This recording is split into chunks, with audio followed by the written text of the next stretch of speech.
Auspicia la columna de Gustavo Sánchez Romero, Vidrios y Aberturas SRL. Vamos a hablar de la recientemente culminada conferencia de prensa que brindaron los funcionarios principales de la Secretaría de Energía de la Nación, entre ellas Malena Galmarini, que es la titular de AISA, a la sazón esposa del ministro de Economía, ocasionalmente, circunstancialmente, porque ella está desde el comienzo de la gestión al frente de AISA, porque a la redistribución de subsidio, a la segmentación tarifaria, como quiera llamarla, se le agregó el agua. O sea que ahora tenemos energía eléctrica, gas y agua. Finalmente, después de mucho tiempo, yo diría que le costó la vida a Martín Guzmán, que le costó cierta estabilidad política al presidente Alberto Fernández, también debilitamiento de poder simbólico a Silvina Bataki. Finalmente Massa, después de haber cambiado, descabezado a los principales funcionarios kirchneristas del área de energía, logró sacar un cuadro, vamos a llamarlo de este modo, segmentación tarifaria, porque no deja de ser un aumento tarifario, porque para algunos sectores será un aumento tarifario inevitablemente y tendrá un impacto en el pago de su tarifa.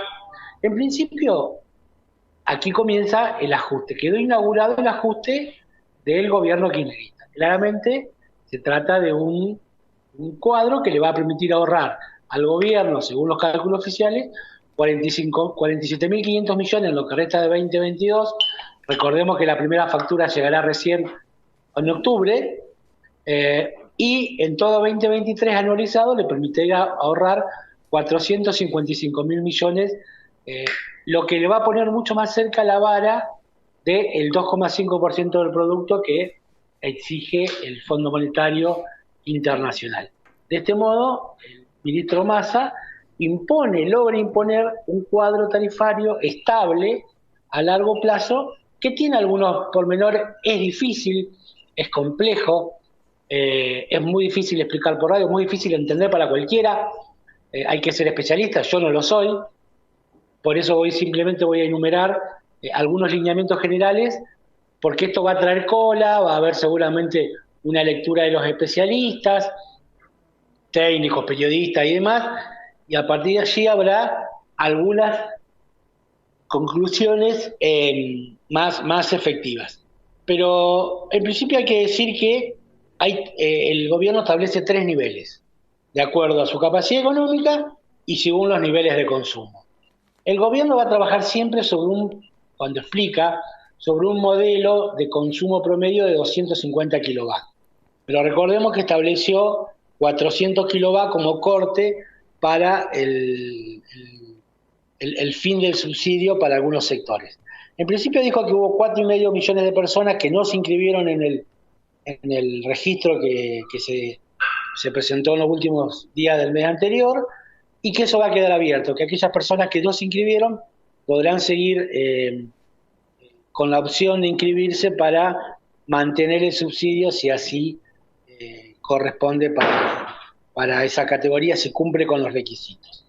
En principio lo que dice el gobierno es que va a operar sobre el 70% de los umbrales por categoría. Es decir, va a tratar de mantener más o menos con variaciones el subsidio en el 70% de las categorías 1 y 2, es decir, las categorías más bajas. Y en la categoría C, que es la más alta, va a mantener el 70% y el 30% se le quitarán los subsidios de manera escalonada.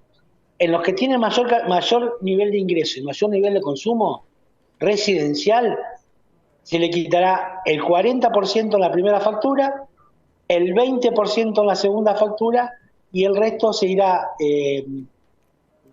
quitando, se irá desplazando hasta completar el 100% en marzo.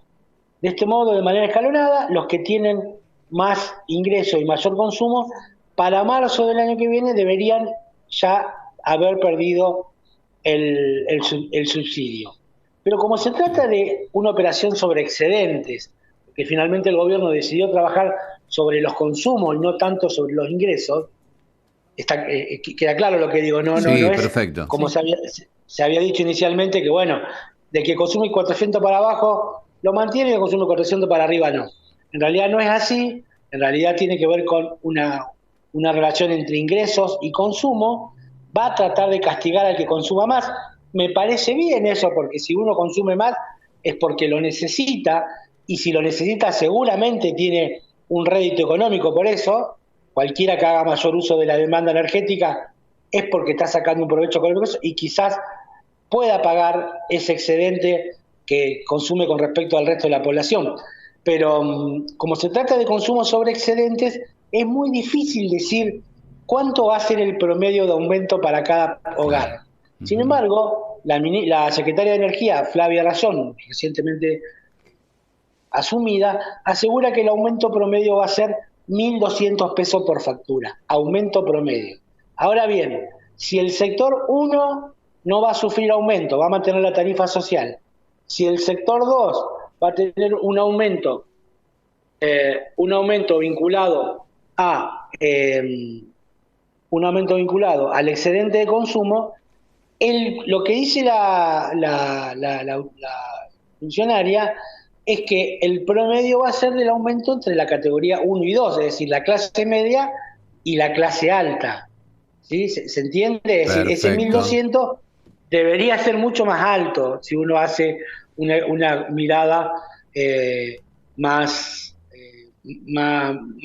minuciosa. Porque incluso dan un ejemplo con la factura de gas.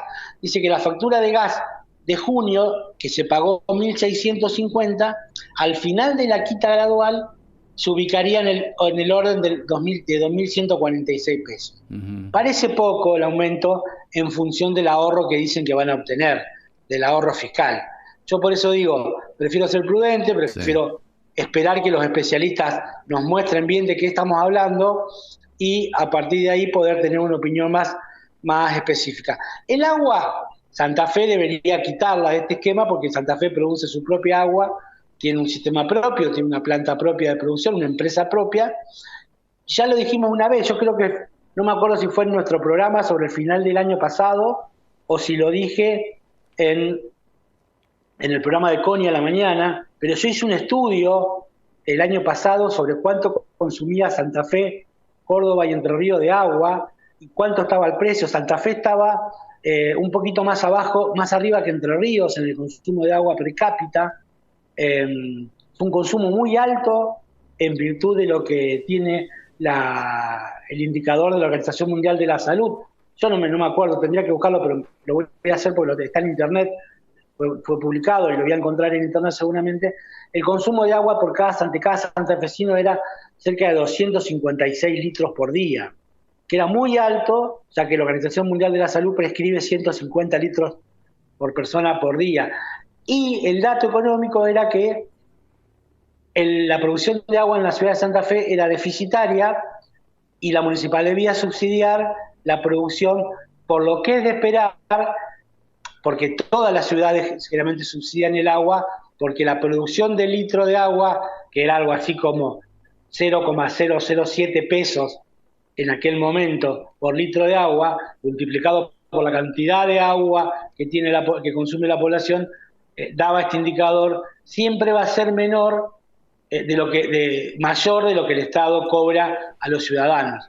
Entonces el Estado subsidia el agua en casi todas las ciudades del país. El problema de los ciudadanos que vivimos al lado del río es que tenemos un defecto cultural y creemos que el agua es un recurso inagotable, que nosotros que nos levantamos, abrimos la canilla y por arte de magia sale agua. En realidad esa agua tiene todo un proceso de producción, aun cuando no se le ponga flúor, como se le ponía mucho antes, no hace mucho tiempo, para purificarla aún más y para proteger la dentadura. La producción de agua está subsidiada en Santa Fe, en Entre Ríos, en Córdoba, pero Córdoba y Mendoza, que tienen menos agua, paradójicamente no, consecuentemente tienen un mayor nivel de conciencia del recurso y el consumo por habitante es menor. Así que me parece que lo que se impone a nuestras ciudades, los que vivimos a las márgenes del río tan grande como Paraná, es una campaña de concientización sobre el uso del recurso agua para que sea más barata producirla, porque si bajamos el consumo per cápita, bajaremos el costo de producción y eso hará que se gaste menos, que los ciudadanos paguen menos.